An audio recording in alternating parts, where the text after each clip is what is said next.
আপনি কোন কোন চ্যানেলে? হ্যাঁ, আপনারা এটা তুলুন আর এখানে আসবেন না মারবেন।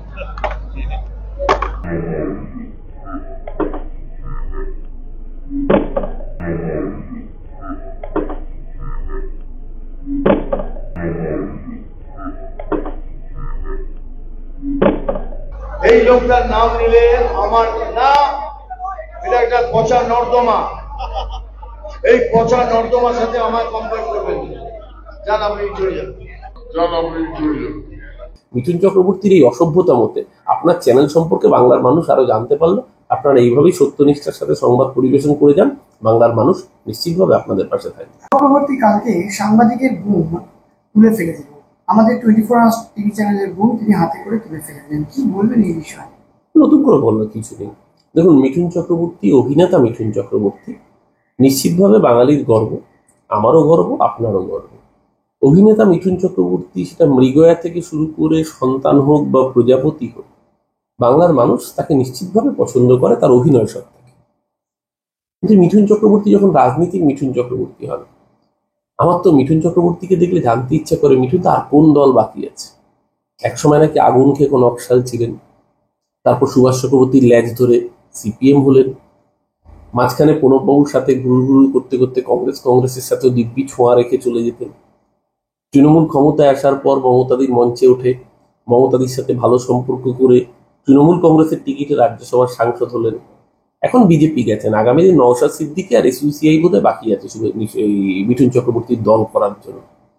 ঠিক আছে, তার ব্যক্তিগত মত, তিনি যে কোনো দল করতেই পারেন, কিন্তু মিঠুন চক্রবর্তীকে এই ধরনের অশ্লীল কথাবার্তা, প্ররোচনামূলক কথাবার্তা, হুঙ্কার দেওয়ার কথাবার্তা কেন বলতে হয়? আগের বা বিধানসভা নির্বাচনের আগে মিঠুন চক্রবর্তী কি বলেছিলেন? মারবো এখানে, লাশ পড়বে শ্মশানে। ওনার সিনেমার ডায়লগ কোট করে বলেছেন। এখন উনি সিনেমার প্রমোশন করছেন না পলিটিক্যাল বক্তৃতা করছেন বোঝা যাচ্ছে না। এই মিঠুন চক্রবর্তীকে আমরা দেখেছিলাম আমি কালকে উঠে 100 বলে ছবি এই ডায়লগ দিতে। মিঠুন চক্রবর্তীকে ডায়লগ কেন দিতে হয়? ওনার ছেলেকে বাঁচানোর জন্য। দেখুন, মিঠুনদার ছেলের বিরুদ্ধে যৌন নির্যাতন ধর্ষণের মামলা চলছে। মিঠুনদার যে হোটেল পুনেতে, উটিতে, সেই হোটেলের বিরুদ্ধে ভাঙার নির্দেশ দিয়েছে বিজেপি শাসিত পুরসভা, তারা নির্দেশ দিয়েছে। মিঠুনদার বিরুদ্ধে ইডির তদন্ত চলছে। সারদার চিটফান্ড কেলেঙ্কারিতে মিঠুন চক্রবর্তীর নাম জড়িত, তার বিরুদ্ধে সিবিআই, ইডি, সেন্ট্রাল এজেন্সি চাপ রয়েছে। তো মিঠুন চক্রবর্তী যদি তার রাজনৈতিক প্রভুদের তুষ্ট না করেন, তাহলে মিঠুন চক্রবর্তীকে জেলে যেতে হবে। মিঠুন চক্রবর্তী এই বয়সে জেলে যাওয়া অ্যাফোর্ড করতে পারবেন না। তার জন্য মিঠুন চক্রবর্তী, আর সমস্যাটা হচ্ছে আমার মিঠুনদার প্রতি শ্রদ্ধা রেখেই বলছি, মিঠুনদার সম্ভবত এটা কোনো গন্ডগোল হয়েছে। এই ভয়াবহ গরমে আমি গতকালকেও যখন ছুঁড়ে ফেলছেন দেখছি না, একটা জোব্বা আলখাল্লার মতো পরে রয়েছেন, কখনো গলায় মাফলার, মাথায় টুপি। যেদিনকে দুর্গাপুরে নরেন্দ্র মোদী এলেন সেদিনকে ভয়ঙ্কর গরম। হ্যাঁ, দুর্গাপুরে বৃষ্টি হয়েছিল, কিন্তু তা সত্ত্বেও প্রবল গরম। সেই গরমের মধ্যে মাথায় টুপি, জোব্বা, মাফলার পরে থাকলে যে কোনো সুস্থ মানুষেরই তার কেটে যাবে। মিঠুন চক্রবর্তী তার কাটাটা অস্বাভাবিক কিছু নয়। আপনার চ্যানেলের যে সাংবাদিক ওখানে উপস্থিত ছিলেন, আমি সেই সাংবাদিক বোনটিকে উন্নিশ জানাই যে তিনি অন্তত দৃঢ়তার সাথে প্রশ্ন করবার সাহস দেখিয়েছেন, শাসকের চোখে চোখ রেখে। দেখুন, আমাদেরও তো কত অপছন্দের প্রশ্ন করেন আপনাদের সাংবাদিকরা। আমরা আমাদের সাধ্যমতো সেই প্রশ্নগুলোকে উত্তর দিই রাজনৈতিকভাবে। সব প্রশ্ন কি আমাদের পছন্দ হবে না? সব উত্তর আপনাদের পছন্দ হবে? তাই বলে আমি আপনার সাংবাদিকের বুম ছুঁড়ে ফেলে দেব?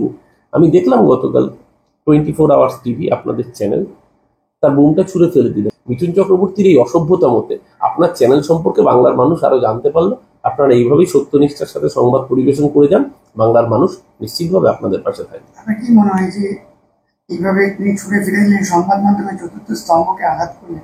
এটা বিজেপির স্বভাব। বিজেপি শুধু সংবাদ মাধ্যমে চতুর্থ স্তম্ভ কেন, বিজেপি একটা টুইট করার জন্য সাংবাদিককে ইউএপিএ দেয়। বিজেপি অর্ধনগ্ন করে জেলে, সারা রাত জেলের মধ্যে, মধ্যপ্রদেশে কদিন আগের ঘটনা, বিজেপি এমএলএর বিরুদ্ধে সংবাদ পরিবেশন করায় সাংবাদিকদের, এক দল সাংবাদিককে জেলের মধ্যে জামা কাপড় খুলিয়ে সারা রাত পিটিয়েছে। এটা বিজেপি, এটা নতুন কিছু না, বিজেপির কালচার এটাই।